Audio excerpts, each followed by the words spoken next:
सर्व चॅनेलमध्ये दाखवण्यात आली। वन मंत्र्यांनी पाहिले असेल, मुख्यमंत्र्यांनी पाहिले असेल। मी मुख्यमंत्री देवाभाऊंना विनंती करतो की आपण छत्रपती शिवाजी महाराजांच्या समोर आपला फोटो आहे। छत्रपती शिवाजी महाराजांनी या राज्यातली जनता, या राज्यातला शेतकरी सुखी झाला पाहिजे, इथल्या महिलांना संरक्षण मिळालं पाहिजे, इथली गोरगरीब जनता सुखाने नांदली पाहिजे असा आदेश होता।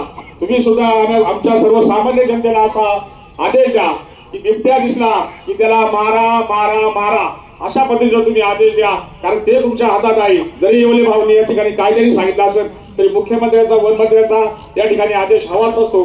खरं तर वनमंत्री गणेशजी नाईक साहेबांकडे 1000 एकर जमिनी, या महाराष्ट्रातल्या आजी माजी मंत्र्यांकडे, आजी माजी आमदारांकडे, खासदारांकडे, देशाच्या मंत्र्यांकडे 1000 एकर, शेकडो एकर जमीन आहे। त्या जमिनीमध्ये वन खात्याकडे बिबटे ठेवायला जागा नाही, त्यांनी तिथं फार्म हाऊस उभे करावा आणि पकडलेले बिबटे सगळे त्यांच्या फार्म हाऊस मध्ये ठेवावा आणि त्यांनी सफारी म्हणून आतमध्ये कुटुंबासहित फिरून यावं। खरं तर सरकारने याची दखल घेतली पाहिजे, कारण सरकारवर विश्वास ठेवायचा कधी। गेल्या वर्षी निवडणुका झाल्या आणि मुख्यमंत्र्यांनी जाहीर केलं शेतकऱ्यांचा 7-12 कोरा कोरा कोरा। गेल्या आता 4 दिवसापूर्वी बच्चूभाऊंनी विदर्भात आंदोलन केलं, 6 महिन्याची पुढची तारीख दिली। आज शेतकरी तडफडतोय, मरतोय, त्याला दवाखान्याची आता गरज आहे। तो गेल्याच्या नंतर तुम्ही 7-12 कधी कोरा करणार? अशा प्रकारे सरकार हे उडवडीची उत्तरे देत आहे आणि म्हणून यापुढे सर्वसामान्य जनतेने हा फार मोठा उद्रेक आता हातात घेतलेला आहे।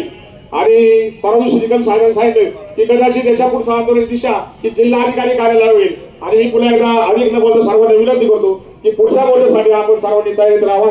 जय हिंद, जय महाराष्ट्र। याबद्दल मी तुमच्या सर्वांचे जाहीर आभार मानतो आणि हा आपला निषेध आणि ठिय्या आंदोलन यासाठी आपण सर्वजण आंबेगावचे, जुन्नरचे, सर्व प्रकारचे जे काही नागरिक आहात तिथे आलात।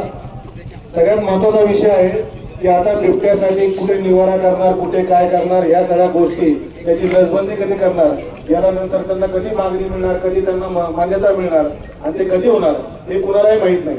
पण यात काय होऊ शकतं, यात 2 गोष्टी होऊ शकतात। मी मागील हप्त्यामध्ये आपल्या इथल्या नामदारांना भेटून सांगितलं होतं की जोपर्यंत तुम्हाला ठोस उपाययोजना करता येत नाही तोपर्यंत काही गरजेच्या उपाययोजना आहेत त्या अशा इथे बिबट प्रवण क्षेत्र आहे, तिथे भोंग्याच्या गाड्या फिरल्या पाहिजेत। हा क्षेत्र बिबट प्रवण आहे, कुणी एकटे दुखते घराबाहेर पडू नका। आपल्याकडचे वयस्कर आणि लहान मुलं जे शौचासाठी किंवा इतर गोष्टींनी बाहेर पडतात त्यांना आवर घाला, त्यांना घरातच ठेवा। आणि ही जनजागृती होण्यासाठी तुमच्या रस्त्यावरती कायम जर गाड्या फिरल्या, माणूस एखादा कामात गुंग असला, विसरून गेला, पण त्या गाडी फिरलेली माणूस कायम सतर्क राहतो आणि सतर्क झाल्याशिवाय या हल्ल्यांमधली कमतरता येणार नाही। दुसरी गोष्ट, कोणी एकटं फिरू नका, हातात काठी घ्या, फिरा, जेणेकरून तुम्हाला बिबट्याला परत लावता येईल। मागच्या पिंपरगेटच्या घटनेला मला पिंपरगेटची सगळी मुलं भेटली होती, म्हटली भाऊ आम्ही याला मारणार, काय होणार? म्हटलं तुम्ही मारा, तुमची केस मी लढतो, तुम्हाला पाहिजे तुम्ही त्यांना विचारा, येतो असे। आणि त्यासाठी जनजागृती म्हणजे काय, वन्यजीव संरक्षण अधिनियम 1972 या कायद्यानुसार कोणत्याही संरक्षित वन्य प्राण्याला मारणे हा गुन्हा आहे। मध्ये अपवाद सेक्शन 11, आता हा अपवाद काय आहे ना, हे पूर्ण आहे का? If any wild animal attacks any human being or is about to attack and such attack causes reasonable fear or grievous hurt or death, then killing of such animal in self defense shall not be deemed an offense। म्हणजे काय की जर जंगली प्राणी मनुष्यवस्तीत घुसला आणि तो तुम्हाला दिसला आणि तुम्ही तुमच्या भीतीने जर त्याला मारून जरी टाकला तर तुमच्यावर कोणत्याही प्रकारचा गुन्हा दाखल होणार नाही। त्यामुळे तुमच्या मनाची पहिली भीती काढा की याला मारायचा आम्हाला गुन्हा होईल, काही गुन्हा होणार नाही। आपण त्याच्या रानात गेलो त्यांनी आपल्याला मारलं, जो तो आपल्या घरात आला, आपल्या वावरात आला, आपल्या शेतात आला किंवा आपल्या वस्तीमध्ये आला तर तुम्ही त्याला मारू शकता। हे मी नाही सांगत, हे रमेश एवढे सांगत नाही।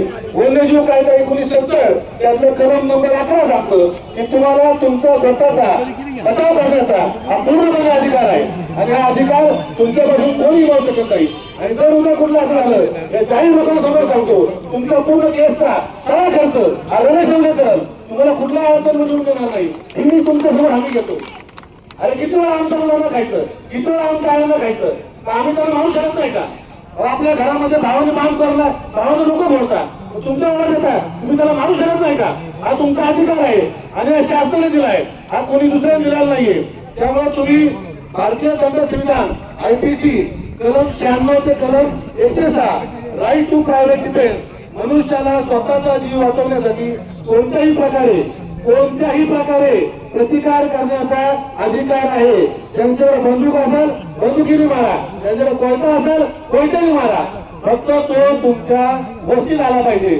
तुम्ही रानात जाऊन केली तर त्याला शिकार म्हणतात, पण तुमच्या घराजवळ केली हे तुमच्या सेल्फ डिफेन्ससाठी, हा तुमच्या बचावासाठी हे तुम्ही केलेलं कृत्य म्हणतात. आणि याबाबत तुम्हाला कोणतीही शिक्षा होणार नाही. आणि जर उद्या असं घडलं तर मी सर्वस्व बनायला लावल, तर तुम्हाला कोणालाही कायद्याच्या कचऱ्यात अडकून देणार नाही, हे मी तुम्हाला ठाम सांगतो. आणि आजपर्यंत मी जेवढे बोलतो तेवढंच करतो, हे मी तुम्हाला काही देतो. तुम्ही बिंदास मारा, फक्त तो तुमच्या तुमच्या वस्तीत आलेला पाहिजे. वस्तीत आल्याला त्याला अजिबात सोडू नका. आणि याचं संविधानाने दिलेल्या कायद्यात हा आपल्याला अधिकार आहे, हा कोणी आपण सांगितलेलं नाहीये. चौथी गोष्ट की आपण सर्वांनी जनजागृती राहिली पाहिजे. कोणी एकटा दुसरा मुलगा बाहेर खेळताना दिसला तर आपण सांगितलं पाहिजे, मला घरी जा. किंवा तुम्हाला कोण वाटलं एकटं चाललंय, तुमच्याकडे फोर व्हीलर आहे, तर तो घरी पोहोचेपर्यंत त्याच्या पाठीमागे फोर व्हीलरपर्यंत जावा. माणुसकीचा धर्म हाच एकमेव या संकटामधून तुम्हाला आता सध्याच्या काळात वाचू शकतो. आपण आपली ग्रामपंचायत चेअरमन साहेब आपण करू शकता.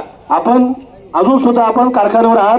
कारखान्याचा भाग निधी आपल्या इथे लोकांनी इलेक्शनला एका महिन्यात 8 कोटी वाटला. त्यातले 40-50 लाख खर्च करा, सायरन बसवा, लोकांना जनजागृती गाड्या पुरवा, काठ्या पुरवा, भाले पुरवा, कारण हे लोकांच्या संरक्षणाची गरज आहे. आणि जो काम करतो तोच ह्या परिसरातला नेता असतो. तर आपल्याकडे चेअरमन साहेबांनी आजपर्यंत कारखान्यांना बरंच काम केलंय. तर आम्हाला तुमची सगळ्यांसमोर मागणी आहे की तुम्हाला जर बाकीचा निधी मिळत नसेल तर कारखान्यातून निधी खर्च करा. लोकांच्या घाटासाठी, बैलगाड्यासाठी आणि समाज मंदिरासाठी 10 लाख रुपये वाटता, कोरेज चेक वाटता, इथे वाटा ना, काय अडचण आहे. आम्ही जेव्हा गेलो आमदाराकडे आम्हाला म्हणतात मी साधा आमदार आहे, मग राजीनामा द्या. तुमच्याकडे ताकद नसेल तर राजीनामा द्या. कशाला आमच्या पाया पडले, नाही आम्हाला मदत करा. पदरमोड करून यांना मदत केली, आज आम्हाला याची लाज वाटते. आम्ही पदरमोड करून यांना मदत केली, आम्हाला लाज वाटते. कारण की जर त्यांना मनुष्याच्या जन्माची जीवाची काळजी नसेल तर असे आमदार आम्हाला अजिबात नकोत. आमदार असून नसण्यापेक्षा आमदार नसलेला तालुका हा कधी चांगला होईल असं माझं परखड मत आहे. आणि तुम्ही सर्वांनी, मी परत एकदा सगळ्यांना विनंती करतो, माणुसकीचा धर्म पाळा. सगळ्यांनी प्रत्येकाला मदत करा आणि यातून जेवढी होईल तेवढी जनजागृती करा. बिबट्याबरोबर लढण्यासाठी कमीत कमी 1-2 लोकच शक्यतो एकत्र फिरा. एकटे दुकटे फिरू नका. वयस्कर माणसांना रात्री अपरात्री घराच्या बाहेर पडून देऊ नका. या बारीक सारी गोष्टींची काळजी घ्या. बोलण्यासारखं बरंच काय, परंतु तरी सुद्धा तुम्ही सर्वजण एवढ्या मोठ्या संख्येने इथे जमा झालात त्याबद्दल पुन्हा तुमच्या सगळ्यांचे धन्यवाद. आणि ह्या सर्व घटनेचा मी पूर्णपणे जाहीर निषेध करतो. धन्यवाद.